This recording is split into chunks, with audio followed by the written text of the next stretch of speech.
Il était une fois une sirène nommée Pénélope qui vivait heureuse dans la mer. Sa mission était de garder propre l'océan. Mais malgré tous ses efforts, la pollution de la mer augmentait et elle ne parvenait plus à la contrôler. Poséidon, le puissant dieu des mers, se fâcha contre elle et la transforma en statue, la laissant sur les côtés d'un petit village italien nommé Senigallia. Pénélope passa plusieurs années dans la solitude, jusqu'au jour où elle sentit un pincement au niveau de sa queue. Aïe, comment c'est possible? Est-ce que je peux à nouveau bouger parler? Qui m'a pensé? Excusez-moi, c'est moi, mais il fallait bien te réveiller d'une manière ou d'une autre. Je suis Jeff, le crabe bleu, et tous les océans ont besoin de toi. Depuis que tu n'es plus là, tout le monde a peur de moi, et je suis tout seul. Oh non, pourquoi? Moi, je ne suis pas un habitant de l'Adriatique, mais je me suis habité facilement, trop facilement. Ici, il y a beaucoup de nourriture comme des palourdes, des moules, et personne m'a arrêté, malheureusement. Aucun poisson, aucun oiseau, même pas les tortues marines, ne semble s'intéresser à moi. Alors je me suis multiplié très rapidement. Je me sentais coupable pour toutes mes proies. Mais la vérité, c'est que je ne pouvais pas m'arrêter. Je ne pouvais pas m'arrêter. J'aimerais tellement t'aider, Jeff. Qu'est-ce que je peux faire? S'il te plaît, voyage avec moi à travers les mers et ramène-moi chez moi. Ce sera un long voyage, mais nous pourrons aider les océans. La sirène se jette immédiatement à l'eau, avec Jeff à ses côtés. Quelques heures après, Pénélope entend au milieu des vagues un gémissement lointain. Jeff, as-tu entendu ces bruits? D'où vient-il? Je sais pas, moi. Sirène, sirène, il faut que tu viennes. Mais voilà, qui es-tu? Je m'appelle Tula. Je suis un tortue des mers. Quand j'étais jeune, la mer était claire. Mon voyage en Afrique était un rêve spectaculaire. Mais un jour, j'ai vu quelque chose qui flottait. Un sac plastique, un vrai piège qui m'étranglait. J'ai voulu fuir, mais tout autour de moi, bouteilles, sacs et filets, remplissaient l'eau de froid. Le plastique est là, une menace pour nous. Il étouffe la mer et rend tout flou.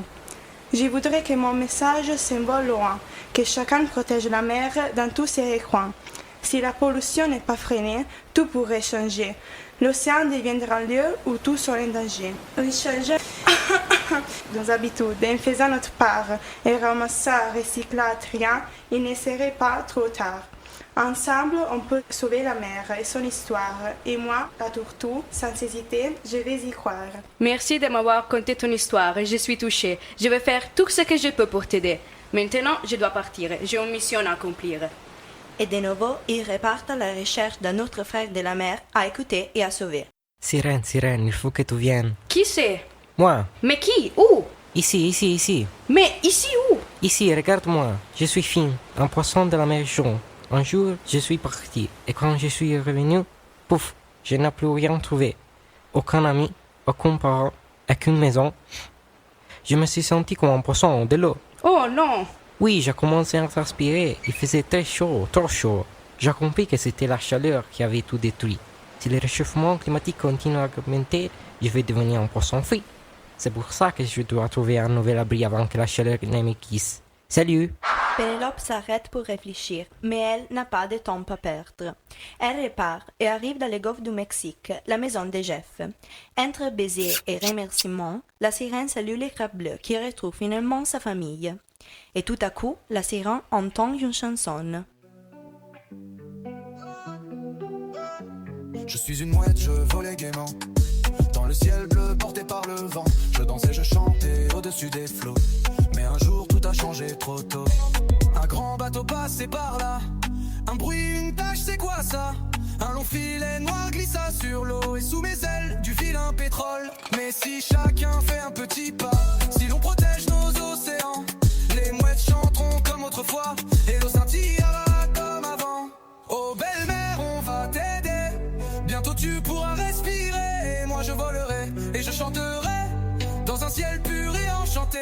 Oh belle mère, on va t'aider. Bientôt tu pourras respirer. Et moi je volerai et je chanterai dans un ciel pur et enchanté.